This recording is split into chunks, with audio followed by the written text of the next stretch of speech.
সামনেই তো রমজান মাস, আর যেহেতু শীতের শেষ সময় এখন কিন্তু বাঁধাকপি পাওয়া যায়। আর রমজান মাসে বাঁধাকপির এই পাকোড়াটা খেতে কিন্তু ভীষণ মজা লাগবে ইফতারে। শুধুমাত্র হাতে থাকা কয়েকটি উপকরণ দিয়ে এই পাকোড়াটা তৈরি করে নিতে পারবেন। আসসালামু আলাইকুম, সবাই কেমন আছেন? আজকে আমি খুব ঝটপট একটা রেসিপি আপনাদের সঙ্গে শেয়ার করব। চলুন তাহলে রেসিপিতে চলে যাচ্ছি।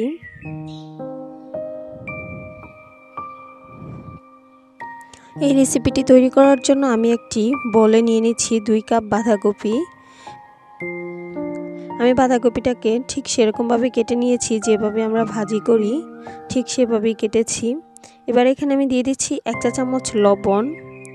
তারপর এই লবণটাকে বাঁধাকপির সঙ্গে খুব ভালোভাবে মিশিয়ে নিচ্ছি। বাঁধাকপিটাকে যত ভালোভাবে লবণের সঙ্গে মাখাবেন ততই কিন্তু দেখবেন পানি বের হতে শুরু করে। আমি খুব ভালোভাবে মাখিয়ে নিচ্ছি। কিছুক্ষণ মাখিয়ে নেওয়ার পর দেখতে পাচ্ছেন বাঁধাকপি থেকে অনেক বেশ পানি বের হয়েছে।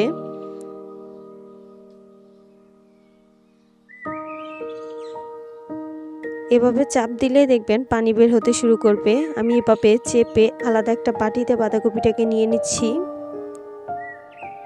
তারপর আমি সবগুলো পানি ফেলে দিব। এখন আমি বাঁধাকপিটাকে একটা মিক্সিং বোলে নিয়ে এখানে আমি দিয়ে দিচ্ছি কাঁচামরিচ কুচি 1 টেবিল চামচ। এরপর এখানে আমি দিয়ে দিচ্ছি একটি ডিম। এরপর এখানে আমি দিয়ে দিচ্ছি 1/4 কাপের মতো পেঁয়াজ কুচি। দিয়ে দিচ্ছি 2 টেবিল চামচের মতো ধনিয়া পাতা কুচি। স্বাদ মতো দিয়ে দিচ্ছি লবণ।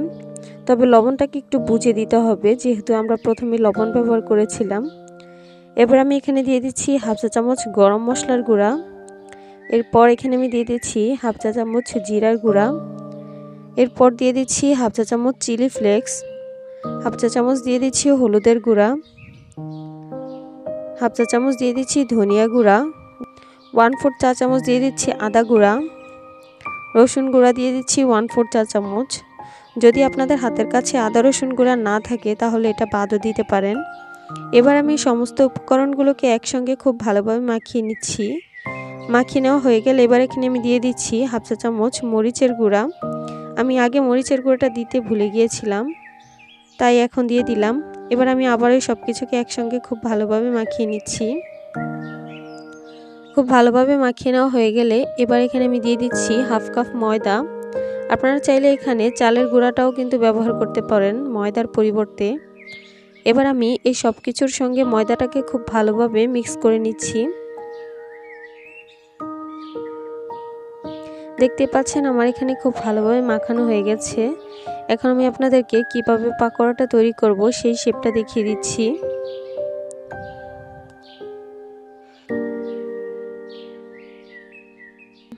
আপনারা চাইলে লম্বা গোল চ্যাপটা যে কোনোভাবেই কিন্তু পাকোড়াটা তৈরি করে নিতে পারেন, তবে আজকে আমি এভাবেই তৈরি করব। কিছুটা মিশ্রণ হাতে নিয়ে এভাবে লম্বা করে একটা শেপ দিয়ে এটাকে তৈরি করে নিচ্ছি।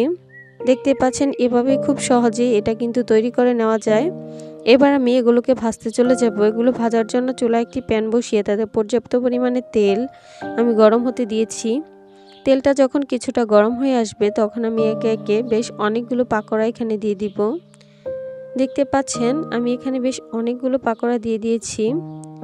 আর এটা কিন্তু অতিরিক্ত হিটে ভাজা যাবে না, আর অতিরিক্ত গরম তেলেও কিন্তু ভাজা যাবে না।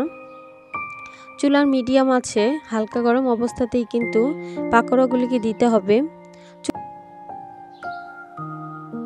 শুরু থেকে শেষ পর্যন্ত চুলার আঁচটা কিন্তু মিডিয়ামেই থাকবে। একটা পাশ হয়ে গেলে অপর পাশ উল্টে দিতে হবে, আর এভাবে উল্টে পাল্টে গোল্ডেন ব্রাউন কালার করে এগুলোকে ভেজে নিতে হবে। দেখতে পাচ্ছেন আমার এখানে কিন্তু খুব সুন্দর একটা গোল্ডেন ব্রাউন কালার চলে এসেছে। এখন আমি একটা ছাঁকনিতে করে তেল ছড়িয়ে এগুলোকে উঠিয়ে নিব। দেখতে পাচ্ছেন আমি এখানে উঠিয়ে নিচ্ছি। আমার এখানে উঠিয়ে নেওয়া হয়ে গেলে আপনাদেরকে এগুলোকে পরিবেশন করে দেখিয়ে দিচ্ছি। দেখতে পাচ্ছেন খুবই সহজ একটা চমৎকার রেসিপি। মাত্র কয়েকটি উপকরণ দিয়ে ইফতারের জন্য বা বিকেলের স্ন্যাক্স হিসেবেও কিন্তু আপনারা এটা তৈরি করে খেতে পারেন। খুবই সহজ একটা রেসিপি।